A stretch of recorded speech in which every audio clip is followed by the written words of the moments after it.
discuss when Fidel Castro's regime came into power and abolished professional baseball in Cuba during the 1960-61 season, causing young men to face difficult choices in the pursuit of their dreams. Jose will also discuss his personal journey as a young boy who immigrated into the United States from Cuba in 1961. The name of Jose's book is Cuba and the Last Baseball Season, the 1960-62 story of Cuban baseball players' sacrifice in their pursuit of a professional baseball career. He'll be selling copies after the talk for those who are interested. Jose lectures about Cuba, baseball, Operation Pedro Pan, and his family experiences. He's a member of the Society of American Baseball Research, and he has written, co-authored, edited, contributed, or translated over 30 books and articles on baseball. So all 20 of us or so, let's give a big round of applause for Jose. Thank you. Well, thank you very much. I tend to walk around a little bit showing slides, so if you cannot hear me or if I have to repeat it, give me a sign just to make sure that I can do that, but I'd rather walk around and not interrupt, not obstruct anything in front of you. So this is my website where you can find information about everything that I write, or most of the things that I write, a little bit about Cuba. The first thing that I'm going to point out to you is the title of the book. As you can see, the title of the book has the word "last" in quotes. And there is a reason for that. And the reason is because, as Bob indicated earlier, we are trying to focus this book, and what it was focused on is that period of time between 1960-62 when professional baseball in Cuba ceased to exist. And that was the focus. But it didn't start that way. The way this book began to get written, people say, how long will it take you to write a book? And I say, well, it depends. In my particular case, what happened is that soon after I finished promoting my previous book, Defining Moments, I started to do research on a book that I thought would be a good, interesting book to write about Cuban baseball in the recent times. I was 80% into the research, and I had about 800 pages of research material already on the computer when I got an announcement that a fellow author whom I knew well, who had written a lot about Cuba, was within a month of publishing a book. When I looked into his book, guess what? It was the book that I was doing. So at that point, I had two choices. One is to simply write my book and replicate quite a bit of the focus of what he had, or going a different direction. I chose to go in a different direction, and during that time I was meeting a lot with Paul Casanova, who played in the major leagues and in the Negro leagues, for that matter, in the United States. And I knew him because I had been writing biographies of Cuban baseball players, and I had met him in Miami, and I used to go to the academy, and we would talk, and he introduced me to 8, 9, 10, 12, 15 players from the Cuban Baseball League. Great guy. But I used to go there and lament to him back in 2015 about the fact that I didn't know what I was going to write next. I wanted to write a book about Cuba, but I wanted to write something different. So in the course of many conversations, he said to me, why don't you write about Los Olvidados, the forgotten ones? I said, what is that? He said, this is the generation, my generation of baseball players who found themselves in a position where we had to make a very difficult decision at the age between 17 and 25 years of age. Most of us were single, and we had to decide whether to leave Cuba, our friends, our family, and pursue our dreams to continue our baseball career, or to stay at home and give up our professional baseball career. It was a heart-wrenching decision, and so I thought that had a lot of merit in terms of a book, but I didn't know whether a lot had been written about it. So I went home and I started to look at all my books that I had about baseball in Cuba, and what I did find is that most authors did write about no more than 2 sentences on the topic. You know, in 1960-61, Cuban professional baseball was abolished, and players, some of them stay in the United States, some of them came, some of them stay in Cuba, and that was the end of the story. So at that point, I decided I found my book. So as soon as I realized that that was my book, I reached out to a personal friend, Louis Tiant, Red Sox Hall of Fame member. And I reached out to him not only because I knew him, but I happened to know that Louis was the Rookie of the Year during that last baseball season in Cuba. And therefore, he had to have gone through the same dilemma that all the other baseball players had to go through. So I reached out to him, I talked to him, and he, sure enough, he said, it was a horrendous time in our lives. We were pulled apart in terms of what to do with us. I was single at the time, I was about 18 years old, and I didn't know what to do with myself, but I knew that a decision had to be made. He said it was heart-wrenching, but at the end of the day, looking back, I would make the same decision all over again, which is to come to the United States. So at that point, I asked him if he would be willing to write the foreword for the book, and he did. So if you were to buy my book, you will see the foreword written by Louis Tien and what this meant to him during that period of time.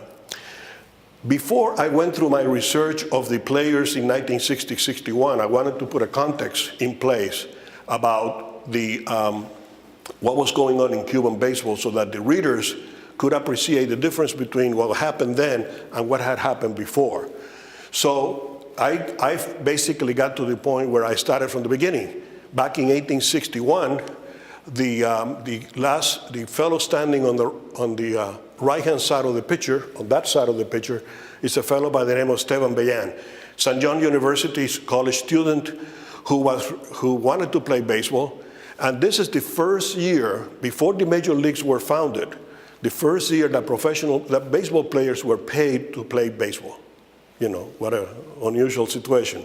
But when that happened, the third baseman for Detroit, not the Troy, but the Troy Haymakers in upstate New York was a Cuban by the name of Esteban Bellan. And so the Cubans were there from the beginning. Like my wife liked to say, you Cubans are everywhere. And so we had a Cuban starting. He was the first Latino and the first Cuban, of course, to play professional baseball in the United States.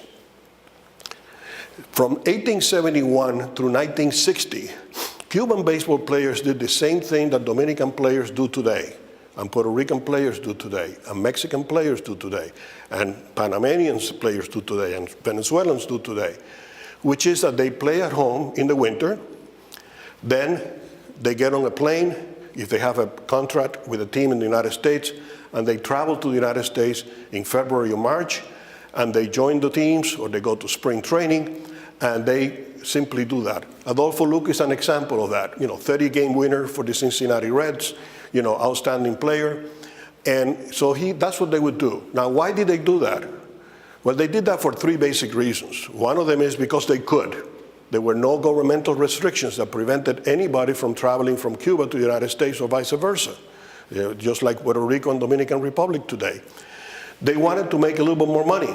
The Cuban Baseball League at the time was like the Major League Baseball season is today, is simply a limited period of time season. In the United States, the Major League goes from March, more or less, April, until about September, October. So it's it's not a 12-month-a-year job. The Cuban Baseball League at the time was a 4-month job. The season began typically around late November, early December, and it went all the way to about mid-February, which is when the spring training in the United States began, and then they will travel here and continue their career. And the third reason why they would come is because this was an opportunity for them to continue to improve their skills and play against the very best. So that's the reason that basically motivated these players to go from Cuba to the United States. The same thing happened with black baseball players from Cuba. Pedro Sierra, there is a picture of he and I over there, nice guy. He doesn't look today like he looked here, but I can tell you he was among the black baseball players at the time who would travel to the United States. Now, because of the policies that existed in the United States at the time where black baseball players could not play with white baseball players, especially in the major leagues, they would join the Negro Leagues. So black baseball players from Cuba will travel to the United States, join the Negro Leagues, and play baseball here. Conversely, American baseball players, both white and black, will go to Cuba and play in the Winter League. So in Cuba, there were no governmental restrictions or policies that prevented black players from playing with whites in the same team and going to the same restaurants, and transportation was all the same and equal. So that's how those players went across the Strait of Florida. One last example of what happened was a player that is not very well known, Rogelio Martinez, who played for just a year. Actually, he played a lot less than a year. But he happens to be my favorite player of the 1950s for a very simple reason. He's my father's first cousin. And so, you know, blood is thicker than water, you know. So Rogelio Limonar Martinez came to the United States, and he played baseball. He died. He has passed away. He died in Connecticut. I was very pleased when I was making a presentation like this at Florida International University to have my second cousin, his daughter Olga, travel about 2.5, 3 hours in the rain in Florida to go to the presentation, and was able to be recognized as part of the audience that was there. So, great guy. I never met him personally, I'm sorry to say, but he was among those that basically came to Cuba. So this is basically the context. This is what happened before 1960-61.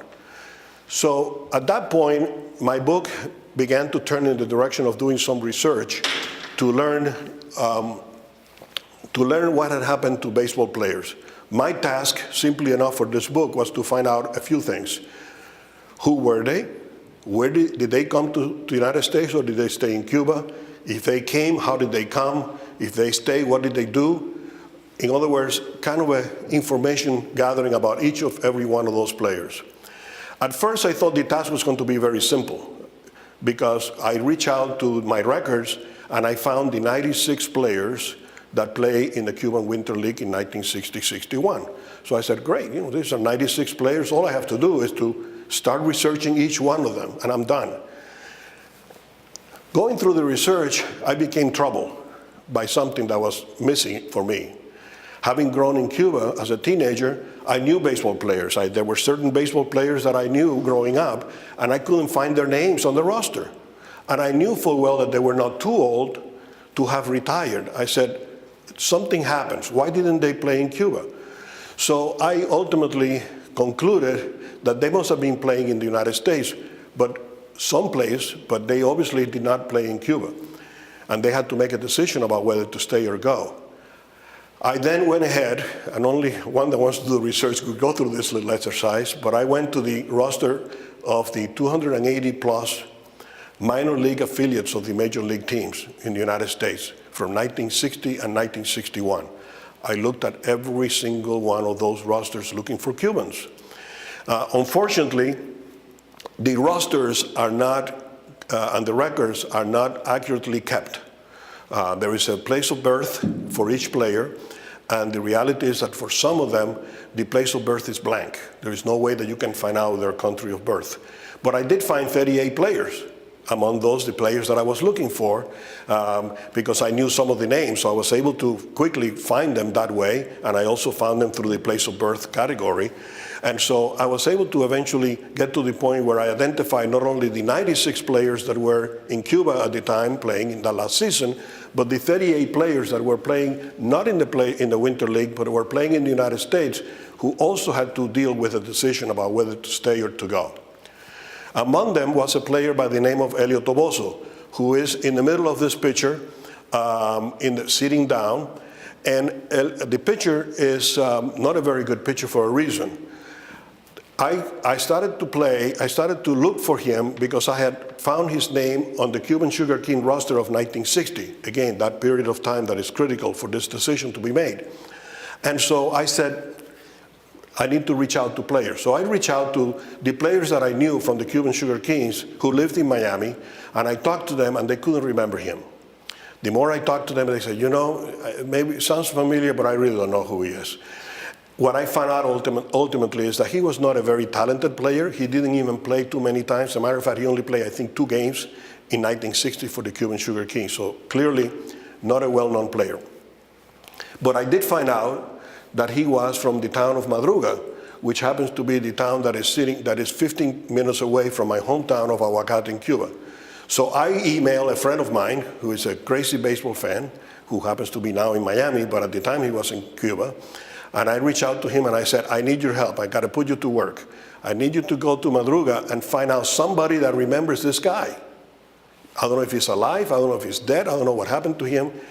Well, to make a long story short, maybe too late for that now, but the reality is that he found a childhood friend, and between them they found two photos, one of them being this one, which is the better one of the two, and they wrote me a 3-page or 4-page biography of what happened to Elio Toboso.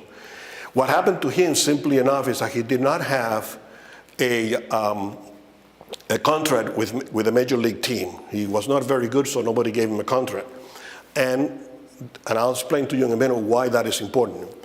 And so he decided that he was going to stay in Cuba after 1960-61. And the Cuban government asked him to see if he would be willing to help the youth in his hometown, and he did. Unfortunately, after a few years, he became an alcoholic, he became a diabetic, and he passed away. And very few people actually in his town remember him. The contract was important for the following reason. What I found through the process is this. If there was an agreement between the Mexican government and the Major League Baseball Association in the United States, and if a team had a major league contract, the Mexican government was willing to give these players in Cuba a visa to travel from Cuba to the United States, to Mexico. And then Major League Baseball, within 24 to 48 hours, typically, would bring those players on a plane to the United States. So they were able to make the jump that they wanted to make if they wanted to come here. But they needed to have that contract in their hands, because the contract is what allowed them to go to the Mexican embassy and apply for a visa, and the Mexican embassy automatically will give them a visa to travel to Mexico, and then they could leave to go to the United States. That's why when Elio Toboso did not have a contract, even if he wanted to come, he couldn't have come. There was no legal remedy for him to be able to make the jump from Cuba to the United States. During that same period of time, we're moving back a little bit just as a context, the Cuban Sugar Kings, it was a team owned by Bobby Maduro, a Cuban, which was a franchise in the AAA International League in the United States, but the franchise was housed in Havana. And so they won the championship. They call it the Little League World Championship, World Series. In 1959, they beat the Minneapolis Millers in a game that was played in Havana. The second baseman for the Minneapolis Millers is, or was, come on, baseball fans, researchers, you may recognize the name, Carl Yastrzemski. So Carl Yastrzemski was the Minneapolis Millers, but he went down in defeat against the Cuban Sugar Kings. But what happened in this year, and this is where I step back and talk a little bit about the Cuban situation in Cuba in 1959, 1960. The Cuban Revolution had concluded, Castro was in charge, and from 1959 to 1960, simply enough, most, if not all, but most really, not all, in private enterprises began to be confiscated by the Castro government without due compensation or any other process against the owners. So they basically took over the sugar mills, the banks, the newspapers, you name it, utility companies, and so on. And so the place was very unstable. The country was very unstable. Players were not sure what was going to happen or not going to happen.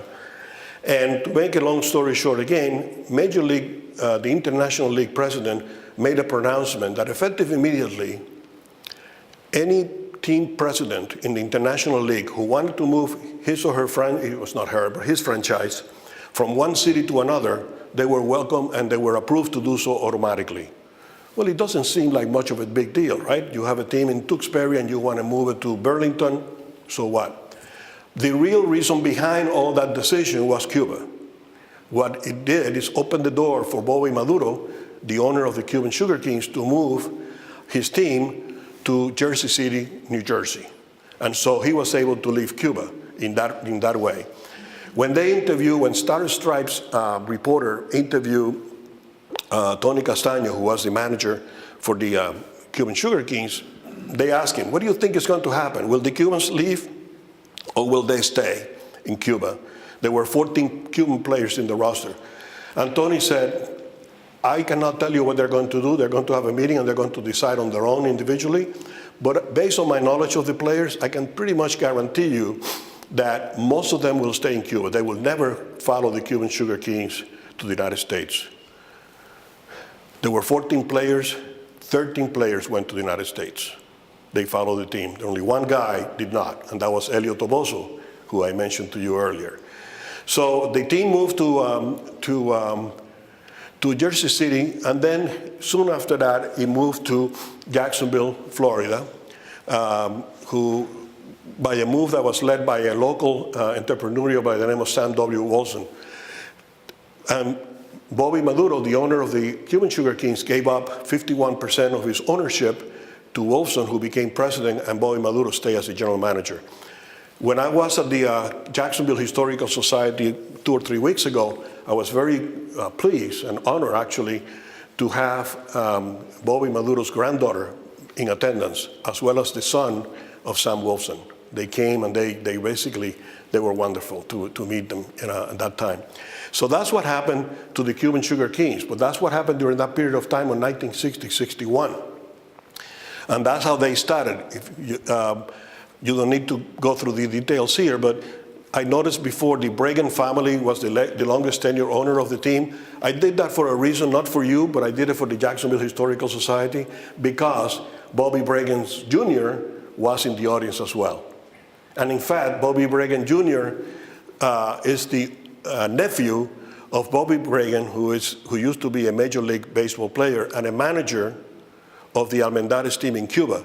So if you go to that table over there, you see a roster of the 4 teams in Cuba, and Bobby Bregan's name is there in the Almendares as part of the team. And he pointed it out.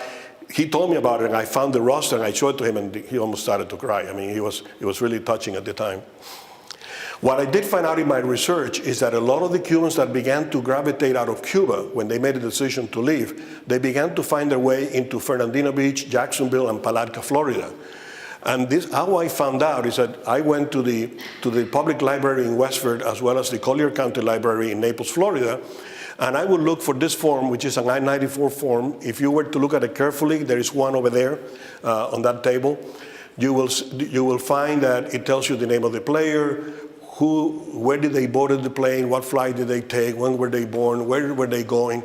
So it became a very rich source of information for me to be able to discern exactly what was going on about these players and whether they had decided to leave or not to leave. As you can see, there were 44 players that made their way into the Jacksonville, Palatka area and Fernandina Beach, which is the beach right outside of Jacksonville. It's a very welcoming kind of a place in that regards. So Palatka, 1960. What happened here was that there was a team by the name of the Palatka Redleg affiliated with the Cincinnati team, and I was speaking to one of my sources of that team by the name of Ivan Davis. He's a Cuban, despite of that name. And Ivan, in talking to me about what happened that year and how people were making decisions, shared with me the fact that he says, it's too bad that Helio Rivet drowned. And I said, well, who's Helio Rivet and what are you talking about? He said, well, it's a Cuban baseball player who drowned in 1960. And I said, really? Are you sure? He says, I was his teammate. I know exactly what happened. Well, I look in the Palatka Daily News, I look everywhere, and I couldn't find anything that would tell me that information. So I reached out to a buddy of mine who lives in Palatka, high school friend of mine, who lives in Palatka, and I said, I got a job for you. I put everybody to work. And I said, I want you to go to the Palatka Daily News, and I want you to research. So he went and he looked and he looked and he looked. Very limited information was there. Then I reached out to the Southern Genealogical Society in Jacksonville, Florida. I knew them because I had written a book about the family history book, and they have been very helpful. And so I said, I need your help. So they jumped in and started to do research. And this is what I found. What I found is that, in effect, Helio Rivet was a pitcher for the team. He was a Cuban. He was about 18 years old. But he had hurt his arm, and he couldn't travel with the team when they went to an away game. And so it was July 1960. It was very hot, and he and another buddy of his, Vladimir Mirabal Diaz, this guy here, decided to go swimming at a local lake. And Helio Uribe got cramps and drowned. And Vladimir tried to reach, get him out. His remains were sent to Cuba. His parents were very concerned that there was some foul play, that maybe he had been killed in a robbery or somebody had knifed him or shot him. Unfortunately, they did find out that, well, he had simply happened is that he had drowned. The significance of Helio Uribe dying, among other things, is the fact that I researched for this book 150 players, every one of them. Out of 150 players, I found 149 who were able to make a decision. Helio Uribe was the only player that was not able to make a decision to stay in Cuba or to come to the United States because he drowned. He basically passed away. So if you're looking for numbers, out of the 149 players that I researched, approximately 130 came to the United States. The others stay in Cuba. They made a decision that it was fair. Yes, sir. Question about your reference to the Cincinnati Reds on the previous slide. Yeah, Palarca. And a number of slides earlier, there was a team in Cuba, I think, whose uniforms looked like the old Cincinnati Reds uniforms in 1959. Right. 58, 59, that era. Was Right. there a relationship between the No. teams? No, the team that you're alluding to is a team by the name of Cienfuegos, who happened to be the team that won the championship in 60-61. And the lady behind you is, is from the area that her team is from. So, so yes, Cienfuegos has a big C. Yeah. And the uniform is green, Yeah. or green and white. So as I went through my research, I found players. Tony Perez, everybody knows who he is. Red Sox Hall of Famer. Not Red Sox, he's a Cooperstown Hall of Famer. But he was a very young man in 1960-61. As a matter of fact, I found him playing in New York, in upstate New York. He was about 17, 18 years old.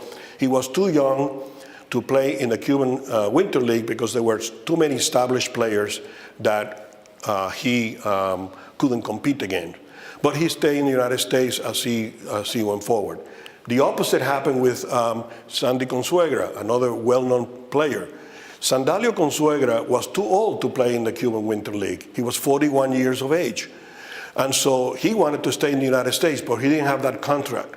So the Minnesota Twins reached out to him. Now, the Minnesota Twins never had hired him for anything. He had played for all the other teams except Minnesota Twins, but they gave him a contract so that he could latch onto that contract and stay in the United States as a player, and then he left. Then he stayed and he retired after that.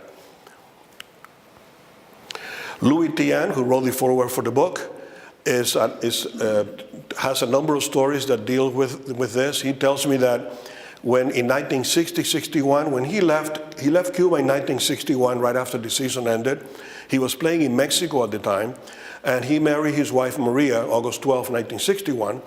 And when he was in Mexico in August of 61, he called his mother and father and said, I would like to come home so that I can spend my honeymoon with my wife, my new wife. I want you to meet her. I want her to meet the family. His mother said to him, I love you. I love to have you stay. I love you to come here and meet everybody. But the situation in Cuba is such that it would be a mistake for you to come here. By the time, a little context, by the time August of 61 came about, Fidel Castro had already declared himself a Marxist-Leninist. He had declared in April of 61 and reiterated in May of 61 that it was a socialist revolution. And so things were going south, no pun intended, really big time at the time. So his mother said, don't come, I'll see you someday. As the story goes, some of you may remember, Louis' parents came to the United States eventually as a result of some assistance from Senator Brooke in Massachusetts, and they were able to come here. And he pitched in the Major League in the World Series in 1975 in front of his mother and father, who frankly died not too long after that. He was telling me that as part of his experience when he was in the United States and his mother and father were in Cuba, if by some chance his game was shown in Cuban television, his mother would literally go to the television screen and touch it and kiss it as a way of staying in touch with her son. It was his way of sharing that story with me to let me know the human drama. It's not about baseball here. It's the human drama that existed when these players had to make a decision about what to do or not to do. Mike De La Hoz, who played for the Indians, was another one of those players who decided to come here. And in the process of, because he had a contract with the Cleveland Indians and he had access to a visa, as he was ready to go through the process, the general manager for his team in Cuba said to him, you know, I think that you have the talent and the abilities to make it to the major leagues. It would be wonderful if someday, if you made it to the major leagues, if your mother and father could come and watch you play. So as you're going through the process, can you get a tourist visa? Let's see if we can get a tourist visa for your mother and father, and maybe someday they are able to visit you. Well, as things happen in life, things in Cuba didn't get any better, and the time came when her mother and father decided that they needed to come to the United States, and they were able to do so because they had their tourist visa in their hand that they enabled them to come to the country legally. So it's one of those circumstances that he made the right decision without knowing that he was making the right decision, but thanks to that decision, his parents were able to come to the United States and join him.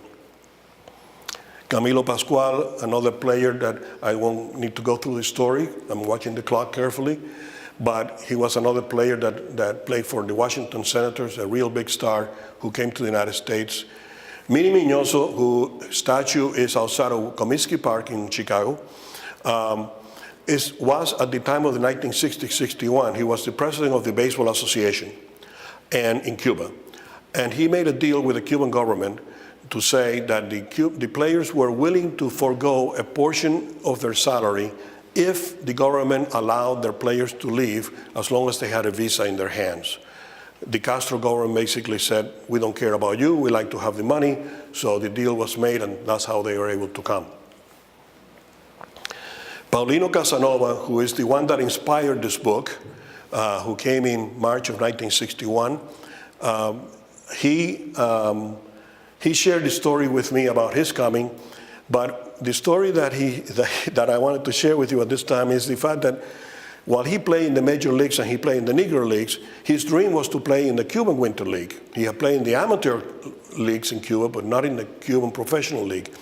The 1961 series, the Castro regime said that no one could play in Cuba except Cubans, born players. You know, Americans were no longer welcome to play, or anybody from outside of Cuba, for that matter. And so there was a lot of competition because only Cubans, so you can imagine. However, the talent was significantly high. And in the case of his team where he was the third catcher on a two-catcher team. You know, there was two catchers in front of him, and he could never jump into the roster and get a time at bat. But on the last game of the season, the manager walks over to Paulino and says, tell you what I'm going to do. You grab a bat, I'm going to put you to play. I'm going to put you to bat in the ninth inning. Here comes the ninth inning on the last game of the last professional baseball league in Cuba, and there are two outs, and there's a guy at the plate. Paulino is sitting there waiting for his turn to come next. The guy hits the ball, third out. The game ends, the professional league ends, and Paulino Casanova ended his career in Cuba with a bat on his shoulder without being able to play. I'm smiling because I remember mostly my conversation with Casanova at his academy, and he used very colorful language to refer to his fellow player who had the temerity of hitting a ground ball for a third out and prevented him from playing.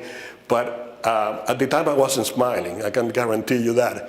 I mean, we're talking 40 years later, and he was still not very happy about Hank Izquierdo, who played in the major leagues, who hit the third out, and there is Casanova not being able to fulfill his dream. The great guy, unfortunately, he passed away in August of 17, and he never saw the end of this book in Polish. The next player I have for you is Jackie Hernandez, who played for the Pittsburgh Pirates. This happened to be a picture that I took of him in my condo in Naples, Florida, when he came to visit one day, he was on his way down from the Pittsburgh Pirates instructional league, and he was helping the young players there. His story is a little different. He decided to come to the United States as well. He had a contract. He got his visa. But a few months into his stay in the United States, he called his mother and said, "Mom, I cannot take it anymore. I'm black. I'm playing in the South," which it didn't matter at the time because whether it's North or South, the rules were the same, but that's where he was. "And I don't speak English. I don't know the culture. I don't really have any friends." Within the white lines, you know, within the baseball diamond, everything is perfect. The baseball game is wonderful. My teammates are very supportive. But once I leave the white lines, once I get out of and I go to the dugout, the transportation, where I eat, where I stay, everything is different. I think I need to come home. His mother, by the way, all these stories that I have, it's always the mother that spoke. Don't ask me why, but it was the mother that, the father would sit back and rationalize things, and the mother would say, "This is what you need to do." So the mother said to him, "I love you, I love to see you, but things here are not getting any better." We're talking, you know, 1961 still. "And I beg you to stay. Someday we will see each other." And someday they did, when Jackie went to Cuba to bury his mother. So he never saw her alive again. Leo Posada, who happens to be the uncle of, who? The Yankee. Yeah, the Jorge Posada, exactly. You know, I'm sorry, I hope there are no Yankee fans here. If there are, you can sit in the back. So he's the uncle to Jorge Posada. And Leo was playing in Cuba, obviously. And he came to bat this one time, and he hit a home run against the Rookie of the Year, Louis Tian. I don't know if you ever met Louis, but I can tell you from personal experience, he's a great guy to talk to. He's very friendly. He's always joking around. But when it comes to certain topics, and one of them is baseball, he's not a very nice guy to be around all the time. The next time Leo Posada comes to bat against Louis Tian after hitting a home run, it didn't take long for Louis to hit it right here and break 2 ribs. You know, nobody was going to hit a home run against him and get away with it. So he broke his ribs. That's the way baseball was in those days, right? So Leo goes down. He cannot play the rest of the game. Obviously, he cannot play the game after that. 2 days off. Then after that, they still cannot play. And so he's sitting in the clubhouse one day, and the general manager from the team comes over to him and says, "I got to talk to you privately." Now, the story that I'm telling you now is a story that has never been told before. Leo Posada agreed to give me the interview we had, because I knew him from before many times, but he said, "I want to tell you this story that I never told anybody under 2 conditions. One of them is, I want you to publish it in the book, and secondly, I want you to write it just like I'm telling you. And I know I can trust you to write it down correctly." And I thought he was going to say, "I'm going to tell you a story, but you cannot publish it." It was the other way around. "I want you to tell this story." So he's sitting in the clubhouse, and the general manager comes over to him and says, "I got to talk to you privately. I just overheard 2 barbudos." Barbudos were the Cuban soldiers from Fidel Castro who came from the mountains. And as they stayed in the mountains, they all grew beards, just like Castro did until he died. You know, they all grew beards, so they were called the bearded ones, you know, barbudos. He said, "I heard 2 barbudos talk to each other and say that they knew and they had been told that the only reason why you were not playing during these days had nothing to do with your ribs. It had to do with the fact that your uncle, Leo's uncle, was a counter-revolutionary who had taken to the mountains soon after Castro took over to fight against Castro. And the Castro soldiers picked him up and put him against the wall and shot him dead for being a counter-revolutionary. And they said, they say that you are just like your uncle. And in fact, if you don't play in this game," they said to each other, "we have orders to arrest you." They have orders to arrest him. So upon hearing that story, Leo walked over to his trainer and said, "I need you to find me a binder as tight as you can over my waist, around my waist. And after he did that, he grabbed a bat and he went to the dugout. And the manager says, "What are you doing?" He says, "Well, I'm going to hit." I said, "Oh, no, you're not. You got broken ribs. You can hardly walk. You could ruin your career." I said, "I don't care what I ruin. I am going to play baseball. And I cannot tell you why, but I'm going to play baseball." Well, obviously, he made the impression that he was going to play baseball, and he did. And so he basically was not arrested.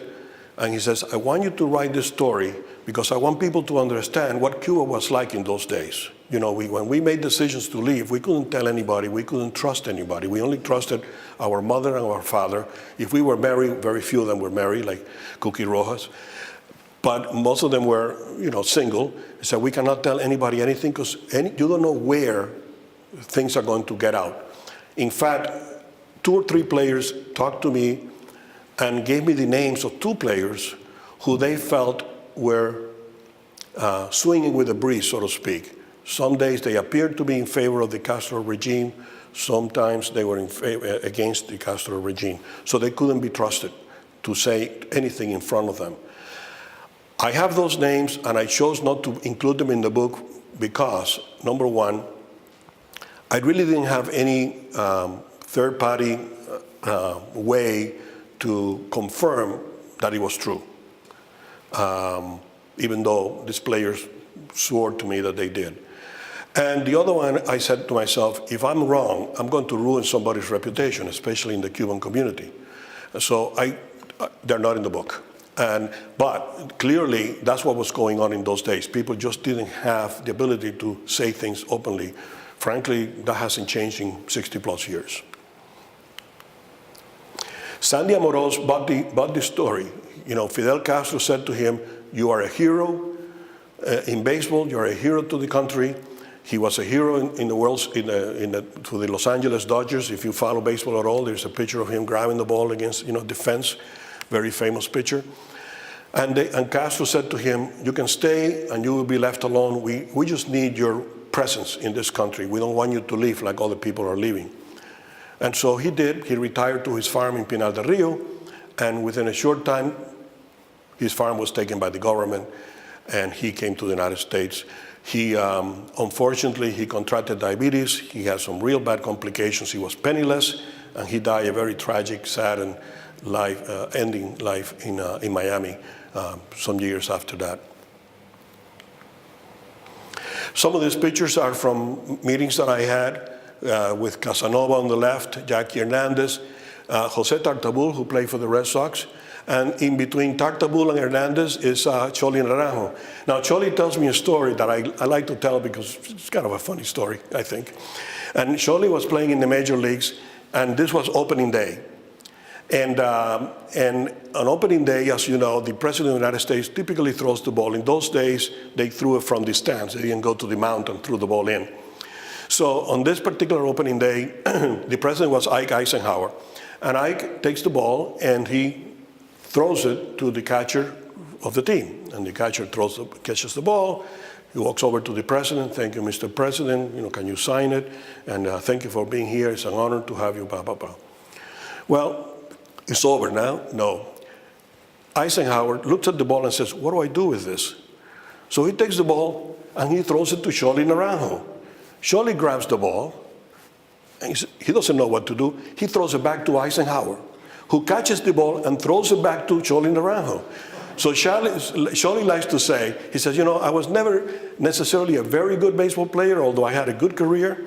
But I can tell you that I'm probably the only Major League Baseball player who played catch with the President of the United States." I thought it's funny. And this is the academy that Casanova had prior to his death. There is a figure there at the end. I cannot, my pointer is not helping me, but there is Jose Tartabull working. Anybody here heard of J.D. Martinez? Okay, so J.D. Martinez, Little League Baseball coach was? Casanova. And in fact, as J.D. Martinez was growing, he would go to the academy and learn how to hit. The Society of American Baseball Research had a convention in Miami in 2016. From left to right, you have Mike De La Hoz, Leo Posada, a well-known radio personality from Miami, Jackie, the son of Bobby Maduro, and myself and Choli Naranjo were present. So this pretty much ended the 1960-61 period. That's when everything ended. Like I said, the last game ended in February of 61, the 8th of February. As research goes, I was shocked to find that it was the 8th of February, only because I realized that the 8th of February was the day that I walked into the refugee camp as an Operation PEDRO Pan in Jacksonville, Florida. So on the day that I walked into the refugee camp, they were playing the last baseball game in Cuba. Things that, you could never plan for this. And so what happened after that is that players still were looking to see how they could get out.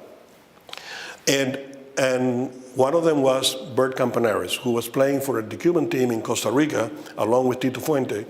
And they were able to, through some connections, get the necessary visa when they went back to Cuba to come to the United States. So from 1962 on, there was a void. There was hardly any Cubans lingering. There were some Cubans lingering, playing in the major leagues or elsewhere, but for the most part, nobody else was coming.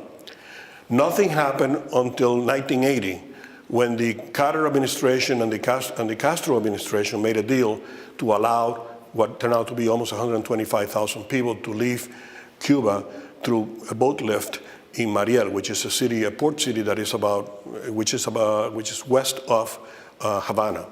Among them was a player by the name of BARBARO GARBEY. After that, again, very little happened. One of the things that happened was the freedom flights in 1965, 66, 1970.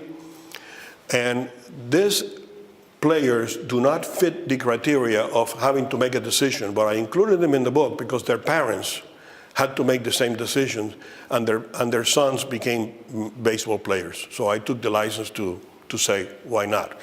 So freedom flights, Israel Sanchez, Tony Fosas, of course you knew, from Red Sox, Tony Menendez. The freedom flights, for those of you that don't know, that's when the Johnson administration and the Castro administration made a deal that Cubans that met certain criteria could come to the United States. And I remember at the time living in Cambridge with my two cousins, one of which is here in the white blouse, Lily. And we were sitting there looking at the news, and we were shocked to learn when we read the criteria how perfectly our parents were meeting the criteria to be able to come to the United States. And so she and I applied, and as a result of our application process, my mother and father, her mother and father, my aunt and uncle, our grandmother, my sister, her brother, her husband, and two sons all came to the United States, just like these players did. Another type of exodus that happened to Cuba, from Cuba, is the rafters, called balseros. Probably the best known rafter that you probably know, are familiar with, is Elian Gonzalez. I don't know if you remember the story about the young man, Elian Gonzalez, who came to the United States with his mother, who drowned, and then was able to reunite with members of the family in Miami, but ultimately, after all kinds of haggling between the two countries, he was sent back to Cuba to reunite with his father. Adrian Nieto was one of those that made it here with his mother and father and 14 other people in a raft. They spent about 4.5 days, but ultimately, thankfully, they made it, and they were able to continue their lives. The only player that I found in my research that came like my cousin and I did, which is through Operation PEDRO Pan, was Orlando Gonzalez. For those of you that don't know, simply enough, it's a program that reflected the fact that our parents sent their children out of Cuba between 1960 and 1962. There were 14,048 of us that came this way. And we were unaccompanied children, which is a very recent piece of the news nowadays. But we were unaccompanied children that came, and we landed typically in Miami, and we were sent to, if they were not able to reunite with families, they were able to send to orphanages, foster homes, refugee camps, and the like. But Orlando Gonzalez was the only player that I found that came through this venue. That pretty much brings us to the present time, when the so-called defectors are coming to the United States. These are the people that have paid money to somebody to bring them to the United States through boats and things like that. Some people are talking about those folks that bring them like human trafficking kind of a situation. I got two problems with the whole thing. One of them is the word defector. If you look up the word defector, you will find that it's defined as someone who joins the enemy, abandons their country, and other things. That's not what these people are doing. They simply are doing the same thing that people did in 1940, 45, 1950. They're looking for a better way of life. They happen to have a skill. Somebody's giving them money, and they say, why not? I'm taking off. I'm leaving. Unfortunately, because of the restrictions that exist with the Cuban government not letting people leave, they have to go behind closed doors and pay somebody money and bring them on a boat. So that's where I separate myself from that. Players like Jose Iglesias, who is no longer with the Red Sox, I met him on the day I happened to wear the shirt of his team in Cuba. So I was there minding my own business in spring training in Fort Myers, and he says, come here, what are you doing with my shirt? You know, so we were able to meet and talk and subsequent establish a relationship. Rusne Castillo, a bomb, financially speaking, for the Red Sox. We gave him $70 million for 7 years, and he gave us what? Zero, you're right. So, but nice guy, you know, it's just, you know, we made the wrong decision, that's all. Not his fault. Somebody gives me $70 million to play baseball, I'll do it every time. And so we met, and that brings us to the present time where the players have continued to come in any way that they can. So that's pretty much brings me to the end of the book. You can get it here, or you can get it at Amazon. And if you have any questions, I'm done. Thank you very much.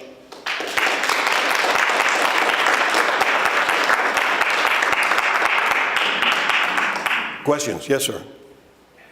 I know that Fidel Castro was a big baseball fan and baseball player. Why did he disband, if I can use that word,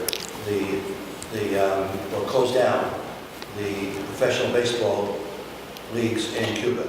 Okay, so let me first make the first correction. He was not a great baseball player. That's a myth. Oh, okay, but that's not what you said. You said that he was a good baseball player, and he was not. There was a myth. Somebody actually said that he was blah, blah, blah. And eventually, thankfully, members of the Society of American Baseball Research did the research and said, no. It wasn't his mind. He was not a good baseball player. He played like I play baseball, you know. But nevertheless, he was a big baseball fan. So the real question that you have is, why did he choose to close professional baseball in Cuba if he was so much of his love? Well, remember what I said to you about what happened in 1959 and 1960. He was taking over every single private industry that existed in Cuba. One of them happens to be professional baseball. It was owned by private enterprise. It was not owned by the government. So it was just another example of a private enterprise that needed to be taken over by the government. And so that's what he did. He basically said, these teams are no longer yours, they're mine. I'm not going to give you any money for the team. And I'm going to abolish everything that is professional. And then in 1961, and since 1962, he founded a new system similar to the Soviet Union to create a government-controlled baseball system. And children are selected from the ages of 6 years old through different levels until finally they reach the pinnacle, which is when they are selected for the Cuban national team. These players that are at the provincial level and at the Cuban national team level are amateurs in name only. The fact of the matter is that they're getting paid by the government to do a no-show job. So today you're a great pitcher, but today you're a carpenter, and we'll send you a check. And so, but they never show up because their job is to play baseball. So they're not professionals, but they get paid to play baseball. So you decide what they are. But the teams themselves don't play in professional leagues. They played in amateur leagues. But that's basically, in all of my research, I was looking for in private industry that was left behind after February of 1961 that was left to be taken up. And I found virtually very little. There was a farm, agrarian policy, they call it, farm policy, that basically began to take over farms of this size, and then they took farms of this size, and then they took farms of this size, and they took farms. So eventually, no farms were owned by people privately. But most of the industries were taken up. I think that, I got a feeling that someday he woke up in the morning, he looked around and says, hey, why do we have private baseball here? They're gone too.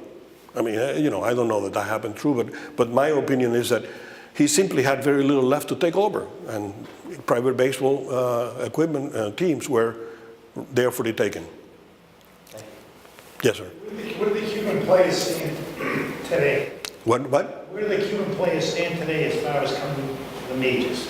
Well, coming to the minors? Where do they stand today? Are they still like restricted and you can't come to the United States? And Right. The travel between Cuba and the United States is a restricted process. So that applies to baseball players too. Are they still doing it behind the closed Not as much as they used to. There is a lot less. Some of the policies that allow entry into the United States have changed a little bit. So the entry has changed, so now they're going different ways. So what they're doing now is they're not coming to the United States. They're going to Costa Rica, they're going to Dominican Republic, where they declare free agency. And then the Major League Baseball have their own rules about how to go to, you know, and then they eventually get to, you know, get to play. So I mean, that's, you know, that's how they are selected. I mean, but it's very different ways than it used to be. It's less direct. Yes. It was mandatory military service. Say that again? It was mandatory military service as well? Yeah. How did it affect the baseball players today? I cannot answer the question. I don't know for sure, but at the time, first of all, it only lasted 2 years. You know, right? I mean, 1960, 61, the revolution was a triumph in January 1st, 1959. So by February 8th, 1961, all that had disappeared. So players left, and the players that were left behind. Now, what happens to people in Cuba when they want to be a baseball player? First of all, they have to go through the selection process. It's not the way that it used to be before, like it is in the United States, where people play in all kinds of ways, and eventually somebody says, hey, I think that kid is pretty good, and they sign them. In Cuba, it's a program. It's a program that basically, I have a godson in Cuba as we speak, and he's 16 years old right now, and he is at the first level. No, he's at the second level right now. He was selected for the first level. He's at the second level. If he's good enough, they'll move him up. If not, see you later. And those levels is a system where they go to school and they go to baseball. They live in the academy. They live in baseball academies. They don't live at home anymore. They basically show up in the morning and they wake up in the morning and they either go to school for academics, and in the afternoon they play baseball. And that's what they do. That's their job. Any other questions? All right, well, thank you very much.